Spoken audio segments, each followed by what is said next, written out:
Okay, so to make the ear, we need to learn about a new feature, and that's the mask. So the way masks work is you just press Control. That's it. Control on the keyboard, and it will switch over to a mask. So remember, there's another brush or another feature that is keyboard activated, and that's the smooth brush. So Shift, Control, and then we know that these guys, Z sub and Z add, are controlled by Alt. So again, if you're looking at a keyboard, your hand is right here in this bottom corner a lot. That's where all your navigation and your masking, your smoothing, and your toggle between Z add and Z sub happen. So I'm going to press Control on the keyboard, and you see it switched over to the mask pen brush.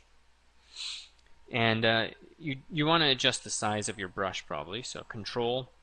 Doesn't matter what brush you had active before. That's the one that comes in. And now I paint these lines on, but in this case, I just want to paint the shape of an ear, and I'm going to kind of pull from the facial features. Let's get it perspective lined up a little bit better. You Control to drag it on, Control Alt to unpaint. Then you can control and click outside the model to invert that. Now all of this is controlled in the tool palette, masking, subpalette.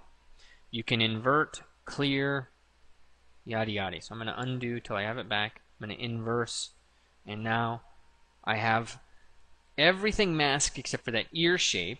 The move brush is on, so I'm going to click on this outer edge and drag out. And maybe even not click at the outer edge. I'm clicking here so that the ear is just getting picked up by the edge of that circle.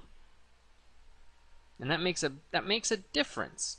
That kind of control makes a difference, because now you can see I've naturally set myself up with the angle of the ear as this nice little wedge. Okay, pull it back, inverse, or Control click, and then I pull geometry in so that I'm able to get some of the back of the ear.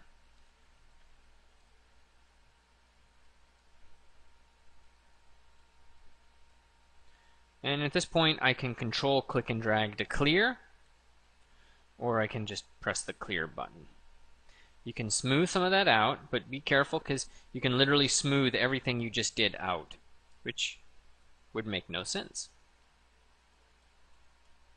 And now we can switch over to Clay Buildup, adjust our size, and put the ear hole in and start to just suggest some of this.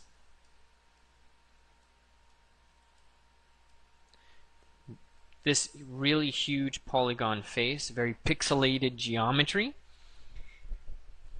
is okay for now, but it's definitely telling me I need more. I'm going to do a little bit more sculpting before I start talking about geometry, though. I'm carving around the ear. I'm going to carve behind the ear.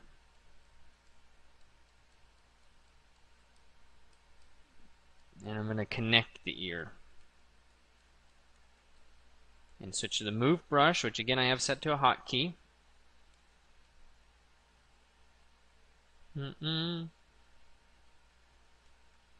Just need basic forms right now, nothing major. I'm going to switch back to Clay Buildup.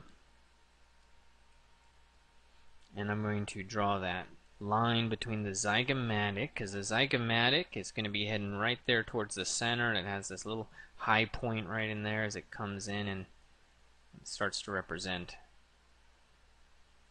all of that goodness. Just separating it.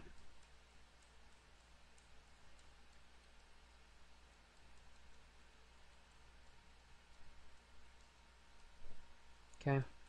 And again, only move and clay brush. They're the only things I've really tasted at this point. I'm going to put what they call the nuchal line in, the superior and the inferior. If you had kids, you'll know the nuchal line because that's something they test for genetic disorders and things like that. They'll tell you that. They do a measurement. Although with the kid we're having right now, they have a blood test they do now. Pretty crazy. So shaping that up, and there we go. A lot of information in this. Even though it's real basic, there's a ton of information. And so the next step is going to be, what would you do? What's the next thing that you do? We've kind of suggested the ears. We've kind of suggested the eye. We've really blocked in the nose. But we don't have anything for the mouth. And what we need is now a knife or a line tool, something that's going to start to push in the form. So let's look at that.